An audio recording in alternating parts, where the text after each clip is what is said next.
क्योंकि क्यूरोसिटी नहीं है कि हम क्यों ये सब भक्ति वगैरह लोग कर रहे हैं, क्यों हम कर रहे हैं, क्यों माला जप रहे हैं हम लोग, क्यों दुनिया भर में लोग पागल बने घूम रहे हैं, माला कर रहे हैं और ये सब कर रहे हैं। आपको लगता होगा कि ये सब खिलवाड़ है, लेकिन कुछ खिलवाड़ नहीं है। ये सब के पीछे बहुत बड़ी साइंस है, बहुत बड़ा रीज़न है हम क्यों ये सब कर रहे हैं, क्यों इतने सीरियस हो रहे हैं लोग। क्योंकि हम नहीं चाहते कि हम बार बार जन्म लेके इस जगह पे आए। हम बार बार जन्म लेंगे तो बार बार बुढ़ापा आएगा, बीमारी आएगी, मरेंगे। प्लस इस पूरे जगत को भगवान कह रहे हैं दुखालयम अशात, दुख आलयम, दुखों का ये घर है, जहाँ पर एक दिन भी आपके जीवन में ऐसा नहीं बीता होगा जिस दिन आप कह सकते हो इस दिन मेरे जीवन में कोई दुख नहीं रहा। ऐसा हो ही नहीं सकता। 3 प्रकार से दुख किसी ना किसी प्रकार से आएंगे, या तो शारीरिक, या तो अपनों के द्वारा मिलने वाला दुख, या तो शरीर के द्वारा, और या तो भौतिक संपदा के द्वारा मिलने वाला दुख, प्रकृति के द्वारा मिलने वाला, जैसे कोरोना वायरस, कोई बीमारी आ गई। तीनों में से कोई ना कोई कैटेगरी आपको एक दिन में डेली आपको परेशान करेगी। या तो आप अपनी पत्नी से परेशान होगे, या तो पति से परेशान होगे, बच्चों से परेशान होगे, माता पिता से परेशान होगे, आस पड़ोस के पड़ोसियों से, या तो अपने शरीर से, और या फिर आपको कोई ऐसी बीमारी लग जाएगी या कुछ ऐसा भौतिक वो होगा आपको, है ना। तो ये सारा फिलॉसफी हमको रीडिंग करने से आएगा। जब आप श्रीला प्रभुपाद की प्रामाणिक पुस्तक पढ़ोगे तो आपको पता चलेगा कि हमको भक्ति क्यों करनी है, क्यों लोग भक्ति कर रहे हैं।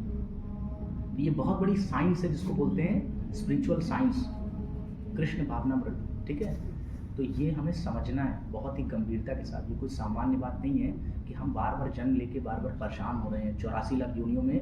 और आपको पता है ये जो शरीर मिला है ना, ये ऐसा नहीं है कि हमको हर बार मनुष्य का शरीर मिलता है। जैसे मैंने आपको बताया कितने बार आप जन्म ले चुके हो, कितने बार। भगवान अर्जुन से बताते हैं कि मेरे और तुम्हारे बहुत सारे जन्म हो चुके हैं, लेकिन तुम्हें उस जन्मों का ज्ञान नहीं है, लेकिन मुझे है। तो भगवान जानते हैं, लेकिन हम पिछली लाइफ्स को भी नहीं जानते। अगर हम जानते तो शायद हम एक पल भी ना रुक पाते भगवान की भक्ति किए बिना। जब आप गर्भ में होते हो, हम जब माता के गर्भ में होते हैं, तो जब हमारे जन्म से पहले एक बार भगवान हमको सारा रिमाइंड कराते हैं पिछला साल, और रिमाइंड करके हमें बताते हैं, हमें दिखाते हैं। तो हम डरते हैं इतना ज़्यादा कि हम बस कहते हैं कि अरे भगवान बस मुझे एक बार निकाल दीजिए, अब तो मैं आपकी भक्ति करूँगा। लेकिन भक्ति छोड़िए, कुछ नहीं हो पाता है। जैसे ही हम बाहर आते हैं, सबसे पहले हम ये सोचते हैं कि बस किसी तरह से हमको भोजन मिले। भोजन मिलने के बाद फिर ये सोचते हैं अब मैं चलना शुरू कर दूँ। चलने के बाद ये सोचते हैं मेरा स्कूल में किसी तरह से मैं हाई स्कूल हो जाऊँ, इंटर हो जाऊँ, ग्रेजुएट हो जाऊँ, अब कुछ करूँगा। फिर शादी हो जाती है, अब कुछ करूँगा। फिर बच्चों की डिमांड होती है, फिर अब कुछ करूँगा। फिर बच्चों के बारे में पूरा जीवन वैसे ही सोचने बिताते हैं, और ऐसे करते करते हम मर जाते हैं और भगवान के लिए, अपने जीवन के लिए, अपने लिए कुछ नहीं कर पाते। एक्चुअली हम अपने शरीर के लिए कितना कुछ कर रहे हैं, और ये शरीर के लिए जो हम कर रहे हैं ना, ये एक्चुअली हम अपने लिए नहीं कर रहे हैं। जैसे हमारे पास एक कार है, कार का पर्पस क्या है? कार का पर्पस है कि उसका यूज करके हमको किसी जगह पे पहुंचना है। लेकिन अगर एक व्यक्ति पूरी दिन कार को चमकाने में ही लगा दे और उसको यूज करना ही भूल जाए, अपना उससे बेनिफिट लेने ही भूल जाए, तो क्या फायदा? कपड़ों को प्रेस इतना कर रहे हैं, धुल रहे हैं, सब कुछ कर रहे हैं, लेकिन कपड़ों को पहन ही नहीं रहे हैं, तो क्या फायदा? शरीर के लिए कितना कुछ करें, लेकिन शरीर के माध्यम से भगवान की प्राप्ति कर सकते हैं, अपने मनुष्य जीवन को सफल कर सकते हैं, इस चक्र को तोड़ के बाहर निकल सकते हैं, इस 14 लोक से बाहर निकल के आध्यात्मिक जगत में प्रवेश कर सकते हैं, जहाँ पे जाने के बाद कोई लौटता नहीं, जो इस भौतिक जगत से बाहर है, जहाँ पर भगवान के धाम शुरू होते हैं, वहां पर हम पहुंच सकते हैं। इतना बड़ा, और ये केवल 84 लाख योनियों में 83 लाख और 99,999 को छोड़कर केवल एक योनि ऐसी है, मनुष्य योनि, केवल उसमें ये किया जा सकता है, और कोई योनि नहीं। आप लोग का अभी तक कोई क्वेश्चन है? पहले तो ये बताइए, समझ में आ रहा है? हाँ, अच्छे से। मैं अच्छे से शायद समझा नहीं पा रहा। नहीं अच्छे से पता चल रहा है सब कुछ? हाँ। क्यों ये सब ज़रूरी है, इम्पोर्टेंस पता चल रही है कि जो लोग आज अपनी कितने हमारे इस मिशन में ऐसे लोग हैं जो श्रीला प्रभुपाद की कृपा से, अंग्रेज़ ऐसे हैं, बाहर के विदेश के लोग जो इतना प्रॉपर्टी छोड़ के आए हैं, जिस प्रॉपर्टी के चक्कर में इंसान इतना भागता है। आपको पता है एक अल्फ्रेड फोर्ड करके हैं, जो कि एक फोर्ड कंपनी है कार की, बहुत बड़ी। तो अल्फ्रेड फोर्ड, वो उनका नाम है। अमरीश प्रभु श्रीला प्रभुपाद के डिसाइपल हैं। उन्होंने अपने समय में भी 2 करोड़ रुपए श्रीला प्रभुपाद को उस समय दिए थे, और आज वो इतना बड़ा मंदिर बनवा रहे हैं जो कि मायापुर में है। क्योंकि ये मंदिर तो 70 एकड़ में है, वो मंदिर 700 एकड़ में है मायापुर में जो बन रहा है, और ये भी विश्व का सबसे ऊंचा मंदिर है। तो ऐसे कितने लोग हैं। तो ये वो ऐसा नहीं है कि भक्ति को अक्सर लोग ये सोचते हैं कि भक्ति बड़ी घिसी पिटी सी चीज़ है बूढ़ों के लिए, ऐसा नहीं है। छोटे छोटे बच्चे, क्योंकि हम जानते नहीं है ना, इसलिए उसकी इंपॉर्टेंस नहीं समझते। जब हम रीडिंग करेंगे, श्रीला प्रभुपाद की बुक्स पढ़ेंगे, आपको जब समय मिले तो प्रभुपाद की बुक्स पढ़िए, श्रीला प्रभुपाद की बुक्स पढ़िए। श्रीला प्रभुपाद की वास्तविक कृपा उनकी पुस्तकों में, और उनकी पुस्तक पढ़ेंगे तो आप जानेंगे कि ये सब करना कितना इंपॉर्टेंट है और इससे हमको कितना सुख मिलेगा, कितना आनंद मिलेगा। ठीक है, तो अभी तक आप सब कुछ समझ रहे हैं। तो यानी हम इतना समझ गए कि हम 84 लाख योनियों में फंस रहे हैं, 4 दुखों में फंस रहे हैं, और हम मुक्ति पाने के बाद, भगवान के धाम में जाने के बाद इन सब से मुक्त हो सकते हैं। फिर हम ये चीज़ों में बार बार नहीं आएंगे। ठीक है, तो इतना हम समझ गए। अब ये कैसे होगा, तो श्रीला प्रभुपाद को भगवान बता रहे हैं, भगवान का ये मिशन है जिसमें भगवान स्वयं भक्त के रूप में आ रहे हैं, चैतन्य महाप्रभु के रूप में, और फिर चैतन्य महाप्रभु यहाँ पर श्रीला प्रभुपाद के बारे में भविष्यवाणी करेंगे, ये पूरी दुनिया में भक्ति का प्रचार करेंगे, और उन्होंने किया ऐसा। तो अब इसके लिए भगवान ने स्वयं भक्त के रूप में आके ये पूरा का पूरा एस्टैब्लिश कर दिया, पूरा सिस्टम, जिसको श्रीला प्रभुपाद ने पूरी दुनिया में प्रचार किया।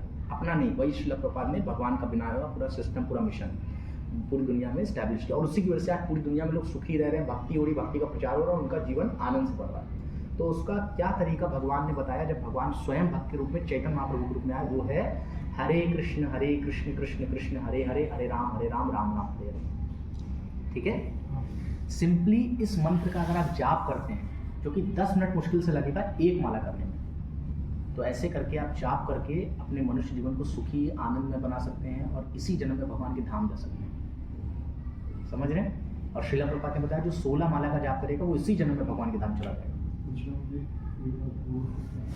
जैसे माला है, माला की मूर्ति है, तो जैसे हमको हरे कृष्ण जप कर रहे हैं, तो ये एक पे मतलब पूरा हरे कृष्ण राम हरे राम, एक मोती पर पूरा हरे कृष्ण कृष्ण कृष्ण हरे हरे, हरे राम राम। उसके बाद फिर 16 शब्द। अब ये कितनी माला मतलब जैसे 108 मोती होते हैं एक माला में, तो 108 बार हमको इस मंत्र का जाप करना है, जिसमें 7 से 10 मिनट लगेगा मैक्सिमम, और उसके बाद आपकी एक माला पूरी हो जाएगी। और ऐसे करके आप 16 बार 16 माला करेंगे। 16 माला में 2-2.5 घंटे का समय लगेगा। हम लोग यहाँ मंदिर में सब 16 माला।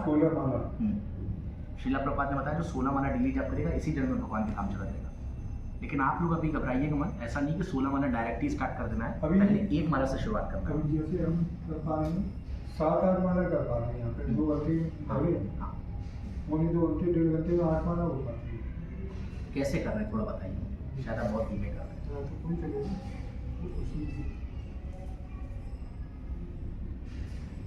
जैसे ये हरे कृष्ण कृष्ण हरे राम राम राम। स्क्रिप्ट तो सही है आपकी, तो ये 7-8 मिनट में एक माला हो जाएगी। हो सकता है बीच में कुछ समय कुछ और दे रहे होंगे, कंटिन्यू करते हैं तो फिर आपकी अभी हम यहाँ पे बैठे थे 10:50 पे, अभी उठी 8 माला उठी।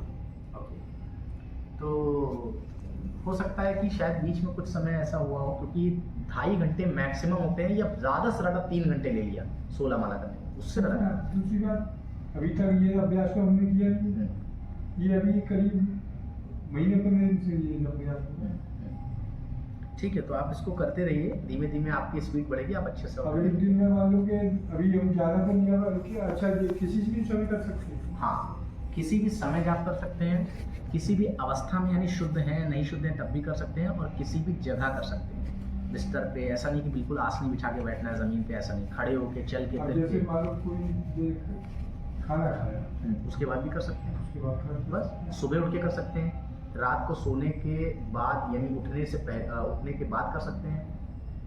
जैसे आप सुबह उठे, नहाने से पहले भी कर सकते हैं, नहाने के बाद भी कर सकते हैं, ऐसा कुछ नहीं। लेकिन ये आपके ऊपर है, आप जितना शुद्धि के साथ करेंगे, जितना अटेंटिवली करेंगे, बैठ के ध्यान से करेंगे, उतना ज़्यादा अच्छा है। लेकिन ऐसा कोई नियम नहीं कि ऐसे ही करना है, ये नहीं। जितना ध्यान से कर लेंगे उतना मतलब वो आपके ऊपर, वो उतना ही आपको अच्छा बेनिफिट, ज़्यादा बेनिफिट देगा। और शुद्धि के लिए जैसे मान लो कि इसको हमको मतलब जैसे टॉयलेट वगैरह में मतलब बाहर रखना है। हाँ, थोड़ा सा ये है कि मतलब जैसे अगर हम शुद्ध नहीं है तो बस अपना हाथ पैर मुंह धो के, और ये माला जैसे हमारे कपड़ों को या जमीन को ना टच करे, है ना, या शुद्ध कपड़े तो उसको टच ना करे, इतना थोड़ा सा कर सकते हैं कि आधा थोड़ा सा देना जरूरी है। जैसे बाथरूम वगैरह जाती है ये बात सुनने नहीं जानी चाहिए, ये भारी रहनी चाहिए। हाँ फिर अगर हाथ धो करके हाँ, हाथ धो लिया, पैर धो लिया, कुल्ला कर लिया बस, और उसके बाद हाथ साफ है पर कर लिया। आप कपड़े चूंकि बाथरूम में जा चुके हैं तो थोड़ा सा ये रखिए, कपड़ों में ना छुए, बस इतना थोड़ा कर सकते हैं, बाकी और कोई विशेष वो नहीं है। मेन आपका सबसे है कि आपको ध्यान से सुनना है। ये कोशिश की है कि कपड़े से ना छूए। हाँ थोड़ा सा, अगर कपड़े शुद्ध नहीं है तो। बाकी ये है, अब जैसे आप ऐसे बैठ के कर रहे हैं तो आपका कपड़े से क्यों छुएगा, दूर रहेगा, और इतने हाथ में छू रहा तो हाथ आप धो चुके हैं, ठीक है। और सबसे मेन जाप में जो ध्यान देना है वो है कि ध्यान से सुन के करना है। ये ध्यान जब हम हरे बोले तो हरे को, राम बोले तो राम को, और कृष्ण बोले तो कृष्ण को ध्यान से सुन के करना है, ये सबसे मेन चीज। ये नहीं हम कर रहे हैं और दूसरी में ध्यान। हाँ ऐसा नहीं, ध्यान का मतलब सुनने पे ध्यान, आंखें दूसरी जगह चले जाए लेकिन कान से सुनना है उसको, क्योंकि ये हियरिंग नहीं, ये चैंटिंग जो है ये ध्वनि है, तो ध्वनि को सुना जाता है। तो जितना हम ध्यान से सुनेंगे, जैसे 5 लोग बैठ के जाप कर रहे हैं तो उसमें सबसे एक जैसा बेनिफिट सबको नहीं मिलेगा। जो जितना ध्यान से सुनेगा उतना ही उसका बेनिफिट बढ़ता चला जाएगा, उतना ही उसके द्वारा अनुभव मिलता चला जाएगा, सुकून, शांति और पीस ऑफ माइंड, और इसके अलावा भगवान से कनेक्शन उतनी तेजी से होता चला जाएगा। करते समय मतलब अपने कितनी मतलब अपनी आस्था कर लेंगे, हाँ भगवान को या सामने करके, वो अच्छा है। वो भी अलग चीज़ है। आप सबसे पहले समझिए, ध्यान से सुनने पे फोकस करना है। जो बोलेंगे, जैसे हरे बोले तो हरे को सुन रहे हैं ध्यान से, राम बोलेंगे तो राम, कृष्ण बोले तो कृष्ण, सुनने पे फोकस करना है। हियरिंग, चैंटिंग एंड हियरिंग, जाप और उसको ध्यान से सुनने। तो अच्छा, जैसे ये मतलब माला को बाहर नहीं कर सकते हैं क्या, उसी के अंदर कर सकते हैं बाहर भी, लेकिन बेहतर है आप अंदर करें। अगर फीडबैक नहीं है तो बाहर कर सकते हैं, वरना बेहतर है कि आप अंदर करें। जैसे मान लो एक बार पूरा हो गया, फिर उसको वापस हम घुमा करके फिर मतलब दोबारा। हाँ अब जैसे अंदर वापस घुमा के उसका तरीका है, आप वहाँ से 4 माला उठा दीजिए, एक लोग 5 उठा लो। हाँ 4-5 माला उठा लीजिए। एक माला आप लोग को कराएंगे, आप लोग उसको एक्सपीरियंस करिए, इसका मैजिक क्या है, कैसे पूरी दुनिया में केवल इस मंत्र को जाप करने के बाद से लोगों के पूरे जीवन बदल गए। जैसे अब ये हमने किया अंदर ही अंदर, तो इसमें गांठ भी पड़ जाती है। हाँ कभी कभी गाड़ तो उसको निकाल कर हाँ हाँ, एक बात